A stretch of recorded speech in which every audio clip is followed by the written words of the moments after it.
Okay, we are back.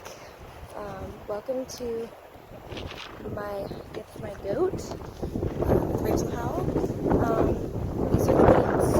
Right now, we got 5 of them. We have 5 of them now. Hopefully y'all can hear me. It's a little bit windy today, but we're gonna try to do this update since it's been a long time.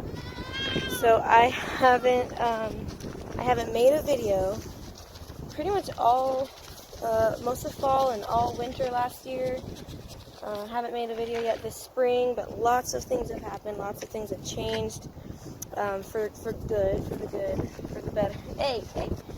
And so I just wanted to introduce you to my new herd. So Saffron is an old one, the Toggenburg right there.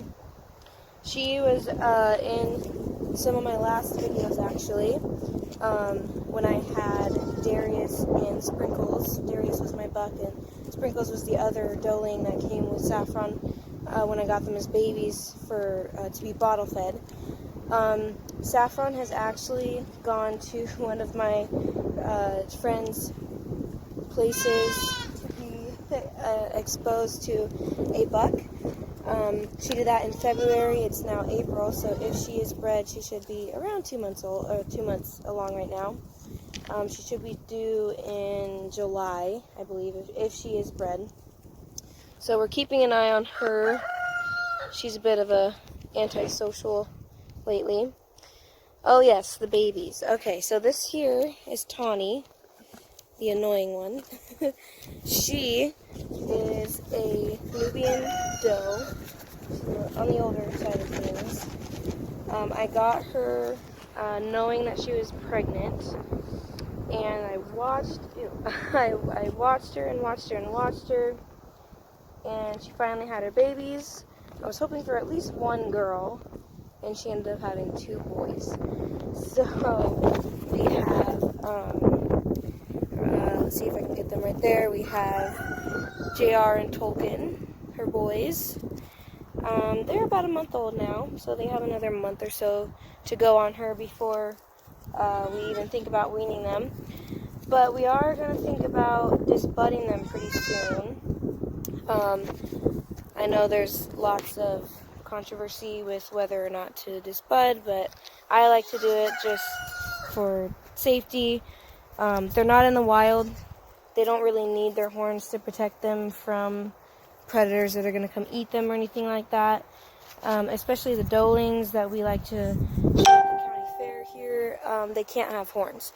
The only time they can have horns is if they are pack goats, in which case they actually would be working in the wild and they actually would need their horns to defend themselves in the event that they got jumped by a wild animal or something like that. But so we're going to be disbudding the boys pretty soon, but that's going to be in a future video. And then down here, see if I can get her without Tawny getting in the way. Right there, jumping around and being a crazy baby girl. There's Bessie. Brought her home a couple of days ago because I had 2 boys this year. I decided to bring in another little doeling to the herd. She's on the bottle right now. I'm not grafting her onto Tawny or anything like that. I feel like that would just be too much for her to handle 3 babies as an older doe, so I'm bottle feeding her. But she is getting to spend a couple, several hours, probably most of the day today she'll spend outside with the goats, learning how to be a goat. So that'll be interesting to see. I was a little bit afraid that Tawny wouldn't really want to deal with her. What are you doing? But it's been the exact opposite. She's taken her in as one of her own. Bessie follows them around. She goes everywhere they go when she's out here with them, which is really, really great to see. See if I can't turn the camera around right now, but she's jumping around all over the place. She's just a really happy baby. So, yes. In the future, we're going to give the boys a little bit more time to grow up and kind of come into themselves a little bit. And then we may decide to keep one of them for breed stock, because if Saffron isn't pregnant, well, even if she is, she'll be ready to breed by this spring, maybe next fall, or next spring, maybe this fall, but more likely next spring. And we'll of course need a buck, so we may decide to hold on to either JR or Tolkien to do that. And also, Bess will be able to be bred next spring too, because she'll be about a year old. So maybe hold on to one of the boys for that. We've been giving them some grain. I'll show you what it looks like here. Sorry, it's so windy. So that's the grain that they've been getting. It's got some cracked corn in it. It's got some wet cob, which is cracked corn with molasses on it. It's got some specialized goat formula in there. It's probably got some oats. Really good stuff. And then this is the nutrition info that I pulled off the bag. I don't know if y'all can see that. It's not wanting to focus. So it's got vitamin A, vitamin D3, vitamin E, selenium, which they really need. It's got copper, which they really need. Calcium, phosphorus, which they really need. Protein, all that good kind of stuff that they're going to need when they're lactating. The Saffron is getting some of this too. They both of the mamas, both of the big girls get it twice a day. But it's really important for Tawny to have some right now because she's lactating. And it's really important for Saffron to have some right now because she may be pregnant.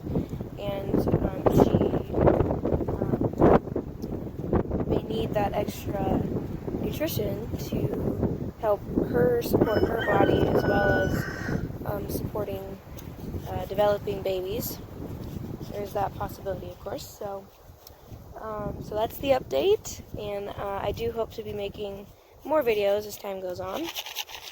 Hopefully they won't just be about the goats. Hopefully I can incorporate some other stuff into that as well, but we'll have to kind of see what happens.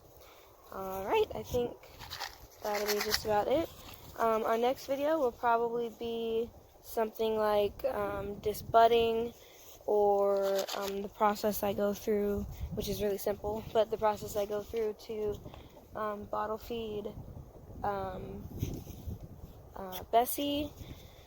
A video that's going to probably be a couple weeks in the future is probably going to be their LA200 shots and the importance of that and the timing of that and all that good kind of stuff. So stay tuned for more videos, and thanks for watching.